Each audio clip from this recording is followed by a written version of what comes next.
want to echo what Coach Ray said about our managers. You all were amazing. Thank you so much for helping out at the beginning of practice, at the end of practice, and all throughout, taking care of people's, bloody noses and scrapes and mopping the mat, getting extra masks, doing all those things. It really helps. And then at the times when we had competitions here on campus and you were there to film or to set up the mats, whatever it might have been, we really appreciate the help that you gave us. I also want to acknowledge our team parents. Thank you so much for all the communication. This is kind of a hectic season, and so having that extra line of communication, reach out to the parents is really key. So thank you very much. And then one parent in particular that we'd like to, that both Coach and I would really like to acknowledge and just highlight for you the contribution that they've had. Mr. Doberful. He has been a significant part of this team since, let's see, how long ago is it now?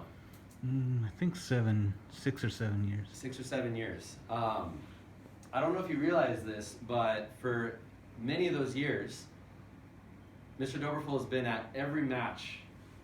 And if he had to miss one, that was like the rarity, right? He was there, and he wasn't just there to watch and to cheer on. He was there taking stats, right? He's got spreadsheets and charts and everything mapping out everybody for the last several years. And he can tell you what your averages were and how many points you scored and what is your best scenario and how you can get that. And that actually, like the data that he provided to us actually really kind of changed up our focus in coaching. Right? He found out, if ASIJ got at least 2 takedowns successfully in a match, we were like 80% likely to win that match. And so that just, put even more of a fire under us to just really work on takedowns and get that squared away so we'd be even more successful. And so having that information has really helped us. Aside from that, you've come to practices whenever you had the chance to come out and roll around with Noah and then Sean and Luke. And so that extra input into people has helped a lot. And I also remember Far East 2017, as Timmy and I were getting ready to take people to Korea, you came to the airport and you were talking to people about, just giving great pep talk, just kind of getting people fired up before we even got on the plane. So thank you so much for your years of service to this team. Really appreciate it. And I wish, I could keep you around for the next, 15, 20, 30 years giving us that kind of data. So it's really a lot of help. So everyone, please, round of applause.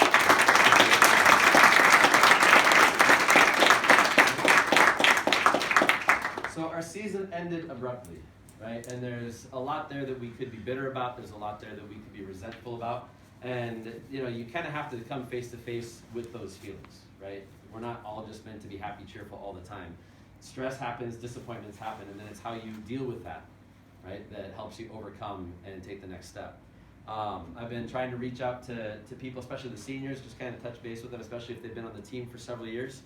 See how they're doing with the sudden change, right? Last Wednesday was supposed to be our senior night. We're going to have CAJ here, highlight the seniors, say thank you for all that you've done, and that was all gone, right? And so I've been checking in with the seniors. I'm really grateful that the consistent message that I've heard back from people when I've been talking with them is, I'm just glad that we got this far. Right? I wasn't expecting to have a season, but we got to do this, right? And so that sense of thankfulness is something that I'm grateful for.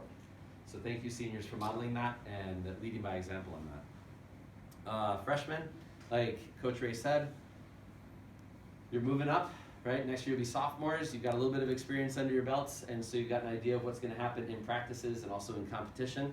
I really do recommend, don't wait until the end of October to get in shape for the season, right? Imagine what your season would be like, and this isn't just for the freshmen, this is for everybody. Imagine what your season would be like if you came in conditioned to the point where you could do 100 burpees in 5 minutes, right? Imagine what your season would be like if you could do the 20 pull-ups, like Coach Ray said. Last year, one of our graduates, Kai Hartman, he started wrestling his sophomore year. His junior year, he had an amazing season, and part of that was just his willingness to grind and just do that training. He actually worked on his pull-ups so much he got to the point where he could do one-arm pull-ups. It's kind of crazy, but he was not pushed around easily on the mat, like Coach Ray said. So freshmen, think about that. Freshmen, I also want you to start talking to your friends. If you had a great experience here, get your buddies to come out, right? Raise your hand if you joined the wrestling team because a friend told you to join. Right? We've got a few people here. Think back, even in middle school and stuff, right? We've got some people who are like, I don't think I'd wrestle, and then their friend's like, no, you gotta check this out. And then they come in. That's a big part of our program. So freshmen, reach out to your friends. Sophomores, as you move into the next year, juniors are kind of like captains in training. Okay? They're leaders in training. So I really want you to think next year as juniors, how can I do more than just practice? How can I do more than just learn the moves? How can you invest in this team? How can you invest in the people around you? Right? This year was a bit weird because of various COVID restrictions.